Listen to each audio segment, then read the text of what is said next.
ninyo, anak. Ngayon malalaman kung mananalo yung api ni Eliza. Ano ngayon? Anong kailangan mong alalahanin? I thought you said you had everything covered. Ma, nothing is 100%. Paano kung manalo si Eliza at makawalaya na siya? Paano kung bumalik bigla si Eliza?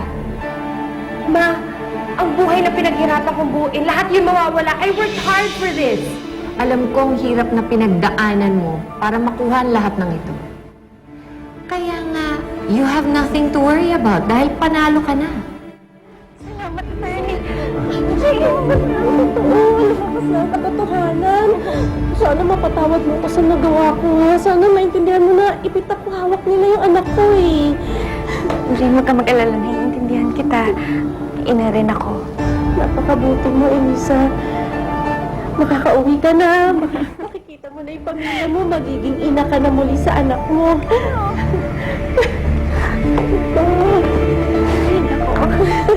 Ilan lang ako. May problema tayo, Eliza. You can't get away with this. Eliza is out of the picture. Michael and you have a family. May anak na nga kayo, for goodness sake. You have nothing to worry about, anak. Michael loves only you. Ikaw ang babaeng mahal ng asawa mo. Oo, Ma. Mahal niya ako. Ako lang ang mahal niya, hindi si Eliza. Yes, I have nothing to be afraid of. that's right. I'm going to make an appeal. At hindi kita palalayak. Tama-tama na yan, Miss Arellano. You're harassing my client. Alam natin na totoo. Mamamatay tao siya. Miss Arellano, naghatol na ang korte. Inosente ang kliyente ko. Kaya tumigil na kayo or else. Kilala mo ba ako? Do you know who you're talking to? Mag-ingat ka sa binabangga mo, ha? Kayo po ang dapat mag-ingat. Dahil kakasuhan ko kayo. Kakasuhan kayo, grave threat, kidnapping, perjury, and bribery.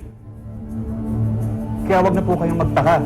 Kasi next week, nandiyan na po ang warrant of arrest nyo. Warrant of arrest. Tinatakot mo ba ako? Kayo po ang dapat matakot. Dahil kaliwat kanan ng kaso nyo. Dare you!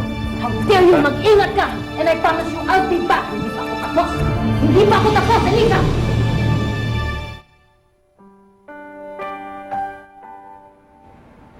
Saktan ako sa ginawa mo, Elisa.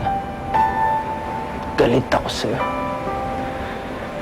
Hindi ko lang kung makapatawad pa kita. Pero kahit gano'ng kasakit, ikaw pa rin ang laman ng puso ko.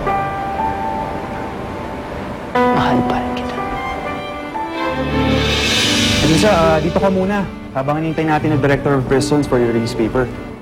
Mabilis lang yon at once we have it, you're free to go. Salamat, attorney. Ano ka ba?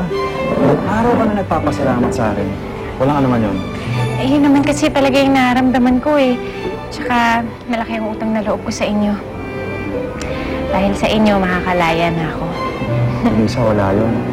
Hindi ka rin naman kasi nawala ng pag-asa. Lumaban ka, kahit mahirap.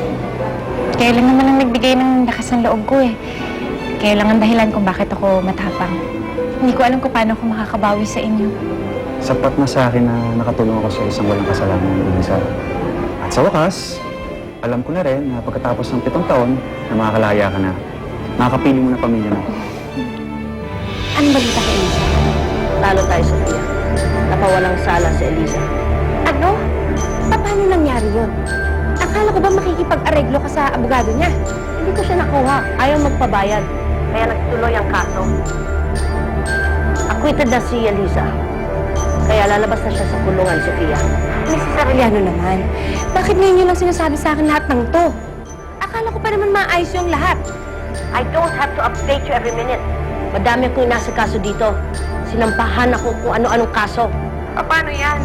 Paano pag bumalik dito si Eliza? Problema mo na yon. Mas malaki pa ang mga problema ang haharapin ko dito.